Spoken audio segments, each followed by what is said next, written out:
Locked On Podcast Network presents Locked On Sports Today. Donovan Mitchell and the Cavs exploded in the second half to even their series with the Pistons. Also, the Lakers tried to keep their season alive against OKC. And who's got the best trade package for Giannis? I'm Peter Bukowski, starting your day with the can't-miss stories and biggest debates in sports. You're Locked On Sports Today. Searching all major sports. Found. Let's start with the biggest story. Down early and staring at a possible 3-1 deficit, the Cleveland Cavaliers rallied in the second half to even the series against the Detroit Pistons, thanks to a record-setting performance from Donovan Mitchell. Locked On Cavaliers host Danny Cunningham reacted to Cleveland surviving a must-win game, and the pressure is shifting back onto Detroit. We have to begin with what I think is one of the best second halves that anybody in Cavaliers history has played. So Donovan Mitchell went into the locker room on Monday night with 4 points. I believe he was 1 of 8 from the floor at that point. It was far below his standard, far below what the Cavs needed from him in this, in my opinion, must-win game with their season on the line against the Detroit Pistons, down 2-1 in a game 4 at home, where, I would not trust this team to come back from a 3-1 deficit. I don't know why you would. Given what we had seen from this group this year, they needed more from their best player. They needed more from the guy who is their MVP candidate, the guy who they believe is the best player in this series, no matter how good Cade Cunningham is as a basketball player. They needed more than what they got from Donovan Mitchell in the first half. And Donovan responded by having what I have to think, given the circumstances, is the best second half of his career. So, like I said, he had 4 points at halftime. He had 39 in the second half. He was 12 of 18 from the floor in the second half. Got to the free throw line a ton. Was able to get downhill. Was able to strike from beyond the arc. He did every single thing that the Cavs needed him to do. He put on what was one of the best performances in the history of the Cleveland Cavaliers. I don't know how many guys, if any, other than LeBron James, that have worn a Cavaliers uniform are capable of doing what Donovan did in the second half on Monday night. Every single thing that he needed to do, he went out there and he executed it nearly flawlessly. He was every single thing that the Cavs needed in that half and more. He scored the first 8 points of the second half. So first half, 4 points, that's it. Well below his standard. It took him exactly 68 seconds to better that in the second half. Hits a floater on the first possession, gets an and one on the second possession, 5 points right there. Hits a three-pointer on the third possession. Cavs start off on an 8-0 run. JB Bickerstaff has to call a timeout. The Cavs go from being down by 4 points to up by 4 points in less than 100 seconds into the half. And it doesn't stop there, because that was... And the Cavs scored the last 2 points of the first half, so this is part of that run. But when you go back to, which was an Evan Mobley dunk, I believe, when you go back to the end of the first half where the Cavs scored the final 2 points to cut what was a 6-point Detroit lead to a 4-point Detroit lead, they then scored the first 22 points. It was originally 23, and the NBA took a point off of Donovan Mitchell's total because I guess his foot was on the line on one of his three-pointers that turned out to be about as long of a two as you can have. But they scored the first 22 points of the second half, and Donovan Mitchell was a huge part of it. His third quarter was outstanding. It was every single thing that when you envision the very best of Donovan Mitchell, that's what that third quarter was. He played 7 minutes and 35 seconds. First 7 minutes, 35 seconds, so he checked out a little bit before the 4-minute mark with 4:25 left on the clock. In that 7:35, Donovan scored 21 points on 8 of 9 shooting, 2 of 3 from beyond the arc, 3 of 3 at the line, and I know that there is a lot of conversation about the free throw disparity in this game, and we will talk about that probably more so on the full edition of Locked On Cavs. That'll be in your inbox first thing on Tuesday morning. But he did most of his damage at the free throw line in the fourth quarter. He only took 3 free throws in the third quarter. He did this with incredible shot making. He did this with an incredible way to get to the basket at will. He did this because at a certain point, what you need your best guys to do in the postseason is what Donovan did in this game. When the game is in the balance, the way that it was, you need your best guy to look in the mirror and say, enough's enough. It's time for me to take over this game. We have not seen many guys in Cavs history that have been capable of doing it quite like this. Stay up to date all year on the Cleveland Cavaliers by subscribing to Locked On Cavs on your favorite podcast app or on YouTube. You're Locked On Sports Today. Coming up, the Lakers struggled to keep their season alive. Before we get to that, Mookie Betts is returning at a pivotal time for the Dodgers. The NBA playoffs are rolling along, where every possession matters, every matchup is magnified, and every game can swing a series.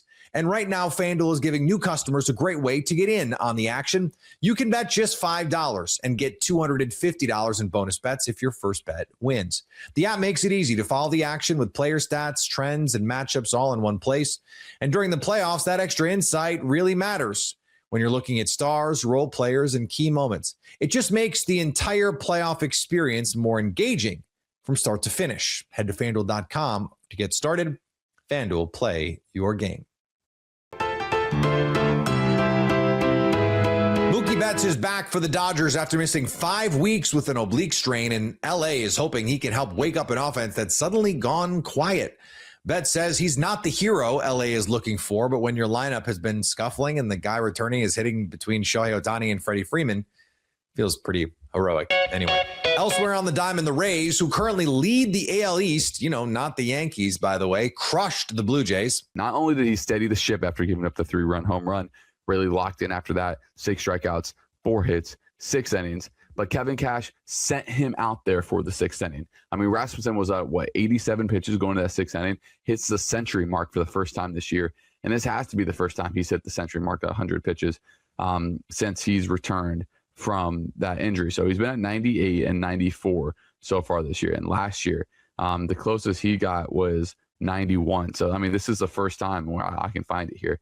But, I mean, this is the first time since, we're going back 5 years now since Drew Rasmussen hit 100 pitches in an inning. It might be the first time in his career, as I continue to look through here. Didn't do in 2022 and didn't do in 2023.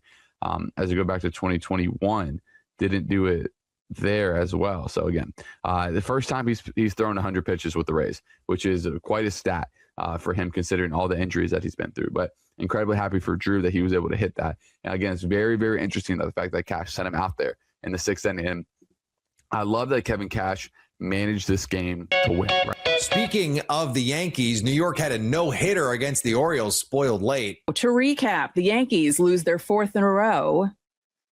And after losing 2 walk-offs in a row, they lose this game with a caught stealing at second base for the 3rd out of the top of the 9th, which became the last out of the game. And the Yankees get to walk off the field, I guess. Caballero gets to walk off the field embarrassed while the Orioles celebrate their first win in 5 games against the Yankees in 2026. Do they gain momentum from winning this game? Are the Yankees going on a spiral this entire road trip? Because this is a 9-game road trip and they've lost the first 4. So the only way for them to turn it around is to win the next 5. Can they do that? Who knows? Who knows? The keys to that would be the batters being smarter at the plate, stop swinging at the first pitch, stop swinging over curveballs that you know are coming, because you guys, I don't understand, in this era of stats and iPads and all these other tools that you have, you're still swinging at pitches that you should know are coming. And not swinging in a smart way either. And in the Stanley Cup playoffs, the Wild tried to avoid going down 3-1 against the Avalanche. The Colorado Avalanche have a 3-1 series lead and a stranglehold on this series, coming back to Denver on Wednesday following a 5-2 victory Monday night in Minnesota. 5-2 is a little misleading, though, because this game was close through the entirety of the game. The Avalanche came out with a much better purpose than they did in Game 3. A lot more energy, a lot of things to like, but the Minnesota Wild held on through the majority of that game, even scoring first, getting on the board off of a Yurov deflection. I had to double check who it was that got that one because I did not remember who got the deflection. And then Nazem Kadri scores on the power play Ross Colton and Parker Kelly both get on the board in this game with a goal each. Parker Kelly's amazing snipe ends up being the game-winning goal, and then you get a couple of empty netters afterwards for good measure from Nathan McKinnon and Brock Nelson. This one had me sweating throughout the entire third period. You go into the third tied at 1 and just no idea what is going to happen. Ends up being a 5-goal period, 4 for the Avalanche, 3 on Jesper Wallstedt, and 1 Nico Sturm one that really made this game a lot more stressful immediately following Ross Colton's goal. So we're going to break down the whole thing on Locked On Avalanche. What a crazy game this one was. What a tight game. And we'll see you in Denver on Wednesday to see if we can potentially wrap up this series. One win away from the conference finals coming into the night. The Oklahoma City Thunder left no room for drama, finishing off the LA Lakers in a dominant 4-game sweep. Locked On Thunder host Rylan Stiles reacted to OKC slamming the door on the series and furthering what's starting to look like a special postseason run. That's what Oklahoma City is. They're a great team. They're an all-time team. They proved once again they're the best team in basketball. They proved once again their margin for error is so great that if you want a chance to beat this team, you've got to play perfect basketball for 48 minutes. Not good, not impressive, not average, not decent basketball. Perfect basketball if you're going to beat Oklahoma City, because if you leave that door ajar, Oklahoma City will break it down. And in this game, it was impressive to see what the Lakers did. It was not 1-2-3 Cancun for LA. They continued to fight for 48 minutes and largely felt like they were in control of this game. And yet they never led by more than 5 points. The Lakers were the better team to close the first quarter, to close the second quarter, and to close the third quarter. Despite that, they lose by 5 and they get swept by Oklahoma City. And again, credit to the Lakers' resolve, because the Thunder went on a 17-0 run to start the second half where the Lakers were held scoreless for 6.5 minutes. And yet the Lakers still made this a contest more so than anyone else has. The first time Oklahoma City has been pushed all playoffs long. The first time that a game felt like it was in jeopardy for Oklahoma City. Down 4 in the fourth quarter. The momentum on the side of the purple and gold in this historic venue against this historic player, where it's not the time to deliberate if he's the best of all time, but he's certainly second, if not number 1. The biggest brand in basketball on the road, and you saw Oklahoma City deliver again. You also saw what was a fantastic game. It was Shea dancing in the mid-range, hitting that killer 3 as well. It was A.J. Mitchell getting tough buckets. It was LeBron slicing to the lane for the slam. Austin Reeves, the over-the-head pass and tough bucket, back and forth, answers left and right. Big-time swings late in games. After OKC gets up by 6, they let a 4-point play up. And then Marcus Smart has the N1 to take the lead with 40.9 seconds remaining, and you probably forgot exactly how the playoffs felt. This was the first time, May 11th in the year of our Lord 2026, that you felt playoff basketball. If you're a Thunder fan. And OKC gets it right back with Chet slamming it home. They forced the miss. Lakers let way too much time tick off the clock before fouling Shea. 8 seconds expire. OKC goes up by 3, and then the Lakers, they get the shot off, a clean look from beyond the arc that doesn't fall. Caruso, the massive rebound with 7.6 ticks to go, and the Thunder win 115-110 after A.J. Mitchell salts the game at the free throw line. 13 lead changes, 7 ties. OKC once up 12, Lakers once up 5. The Thunder lost the rebounding battle 46-37, but they were a +8 in the turnover category. That was a massive swing. A massive swing for the Lakers to keep this competitive, as opposed to what we've seen play out over the first 3 games of this series, where it's been an 18-point win for OKC, another 18-point win for OKC, and a 23-point win for Oklahoma City, is the fact that the Lakers didn't just hang around points in the paint. They were a +2 in the paint, which by the Thunder metrics, right, is the Lakers dominating the paint. because seldomly do you see the Thunder even let a team be close to them in paint points, and even more rare, a team beat them in paint points. And that's what the Lakers did today. Lakers were also +2 in second chance points, while the Thunder are +3 in fast break. OKC shot 52% from the floor, though, 35% from deep, just like the Lakers did, and 83% at the line. The Lakers shot 50, 35, 88. Again, you can't take anything away from the Lakers' effort, the Lakers' intensity. For the majority of this game, the Lakers flat out wanted it more. For the closing segments of the first quarter, the closing segments of the second quarter, the closing segments of the third quarter, the Lakers not only wanted it more, they out-executed the defending champs. But then the fourth quarter came. And despite the fact that we're going to get into the fact that Chet Holmgren could not have played a worse game if he tried today, he makes big-time plays down the stretch. A.J. Mitchell, the understudy for J-Dub, second-round pick, second-year guy, still hasn't played 100 career NBA games, was the lifeblood of this team, was the lifeblood of this series. And then SGA. It took a while, folks. It took longer than anybody would have imagined. But SGA broke out to end this game in the clutch as the clutch time player of the year, and as the soon-to-be announced eventually, at some point, whenever the NBA decides to, the two-time back-to-back MVP. Isaiah Hartenstein was huge. Jared McCain timely. Alex Caruso timely. We'll get into all of that coming up. But most importantly, you look at a game like this, and it should continue to solidify for you, to crystallize for you, that you're not only watching the best team in basketball right now, you are watching a historically great team in little Oklahoma City. They took on the Lakers. No Jalen Williams. Oh, by the way, the number 2 scoring option, the All-NBA swingman, who also made All-Defensive Team last year. No, he didn't play a single second in this series, and you swept. Chet Holmgren taken out of this game. Shea largely taken out of this series as a scorer until tonight at the end of the game. The Lakers largely controlled this game and had the momentum on their side, and you're on the road, and it's the toughest game to win. The closeout game, the toughest one to win.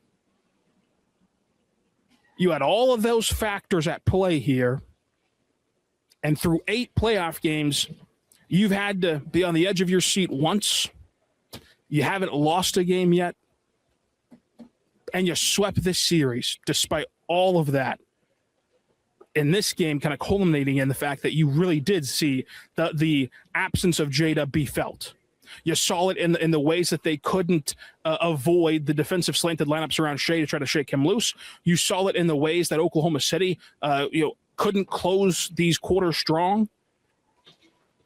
And part of that is because, again, going back to what you can do with your lineups when you do have Jalen Williams, right? Because you had to take AJ off the floor, because he had to be ready to play the start of the second quarter and the fourth quarter. Now, all of a sudden, you're down a co-star, you're down someone who's hot. Whereas if you had the option for J-Dub, it would have been smoother sailing.